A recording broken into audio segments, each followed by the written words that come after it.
everyone, welcome back to the channel. Today I want to tell you 10 things that you need to know about Santiago before you come to live here. I did not live in other parts of Chile, I only visited them, so I cannot give you such a full overview of the other cities in Chile as I can give you of Santiago. So here we go. Number 1. The further you are from the city center, usually the safer it gets, and the least public transportation also means the safer the neighborhood. Let me explain. Imagine you have Santiago. The city center is not very safe. By the way, I live in the city center, so trust me when I tell you it's not very safe here. There are a lot of robberies, a lot of pickpockets in the metro, on the street. A lot of things are happening here every day. And then from the city center, the metro usually goes mostly here. Yes. So the west and south parts, if you look at the map, they are the ones that mostly covered with public transportation, and they are not the safest communes. They communes you need to avoid mostly, or if you live there, just be careful. But if you go northeast part, you don't have a lot of public transportation there. You have just a few metro stations there, and those communes are the safest ones. Those communes being Las Condes, Vitacura, Providencia, Ñuñoa, Lo Barnechea, La Reina. They're very safe and they're very expensive. And you might notice this pattern that, for example, when I wanted to go to La Reina, to the swimming pool with my child, it's super safe there. They have only private housing, but no public transportation at all. In most cases, you can't even reach some parts of those communes by bus. So it's a very interesting phenomenon of the city that if the commune is very reachable by metros and public transportation, they are not the safest communes to live in. Number 2 that you need to know about Santiago is that there are a lot of illegal housing here. If you're going, for example, from the city center to Maipú, you're going to be using the Autopista El Sol, a very big highway, very popular highway. And you might notice that on both sides of this highway, there are houses built of boxes. These are illegal housing, and you will see them a lot. You can see them even in the city center. People who are homeless, people who are coming here from different countries, they don't have money to rent apartments because of the high price of the apartments here. So they start building, whenever they can, houses from the boxes. And later, these houses from the boxes, they grow and grow and grow, and they become their own communes. By the way, there is very little that you can do to fight this illegal housing here. I don't know why the government is not putting more attention to it, but yeah, if you're gonna see it, just know these are a lot of illegal housing here. Number 3, there are gonna be a lot of people selling things on the street. It's illegal to sell things on the streets. It's illegal to buy them, but people still do it because they need money, they don't have money, everything is so expensive, so this is the way they do it. It can be stolen items, homemade items, selling some old clothes and stuff. You will find just a lot of people selling things on the street. Be prepared to that. If you can, don't buy it. Number 4, there are very few public swimming pools or swimming pools where you can have some classes in Santiago. You would expect that with so much heat, with the weather being so good almost all the year, you will have a lot of swimming pools. Well, it's not the case. If you love swimming, I think there are more chances to find public swimming pools in the south of Chile than in Santiago. Number 5, there is a huge difference between the communes.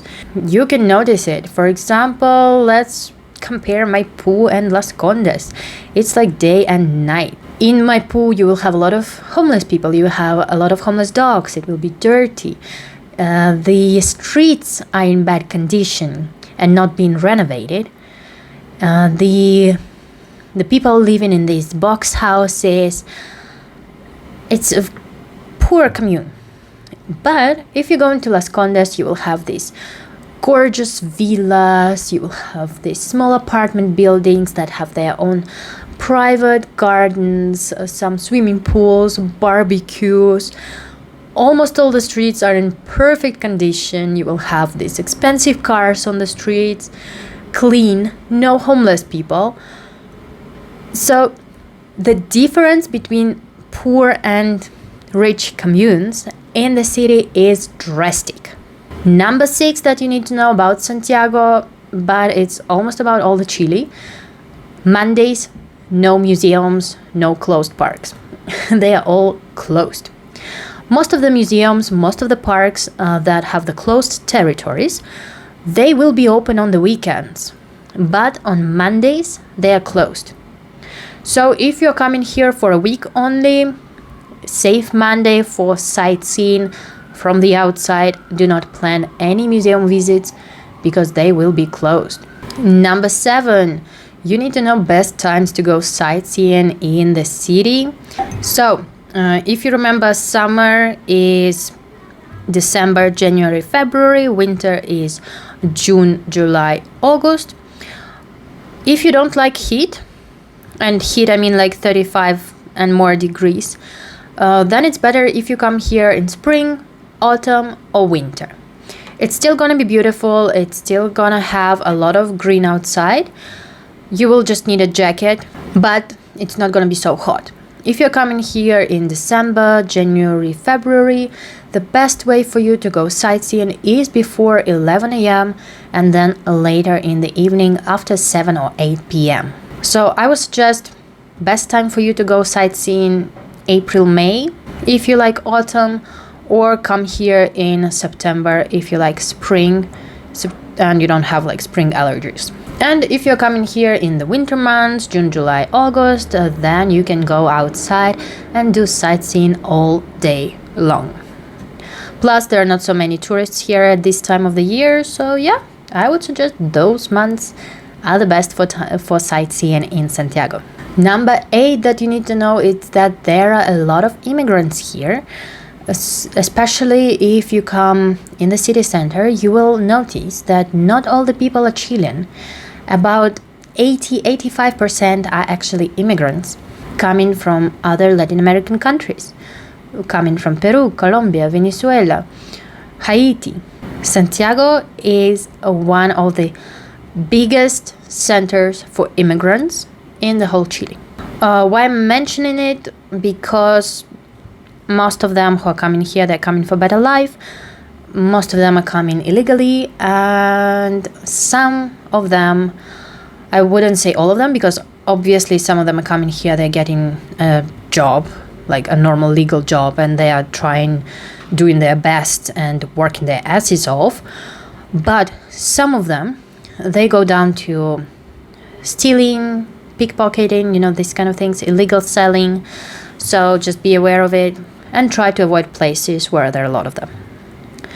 Number 9, transportation. You need to know that it's very easy to travel in Santiago. You have taxis, you have public transportation, which consists of metro and buses. You have also trains that are going to further communes like Lampa or Buin. You have Uber in all the city, and you also have bicycles and scooters to rent. So transportation, it's not a problem in Santiago. You will definitely be able to do it. Just remember, taxis that you catch on the street only cash. They don't accept cards. And if you are using the public transportation, you will need a beep card, put money on it, and then use it anywhere you want. And most of the public transportation is very good with the schedule and timing that they have. So no worries about that. You will be able to travel through the whole city. Number 10, the last point that you need to know about Santiago are the prices. Do not think that this is one of the cheap Latin American countries. It's pretty expensive. I know that I'm comparing it to Russia. The only other experience that I have of living abroad is in Germany, but it was so many years ago that it just wouldn't make any sense to make the comparison right now. But for example, comparing to Russia, The transportation, taxi, food, all of this, it's like 1.5, 2 times more expensive than I used to have in Russia. So yeah, be aware of that. But a good news for you if you're coming here as a tourist, most of the museums are free of charge. So these are all 10 points that I had to share with you that you need to know about Santiago before coming here. If you still have any questions, doubts, write me in the comments. And thank you so much for watching. Do not forget to subscribe, and I'll see you next time.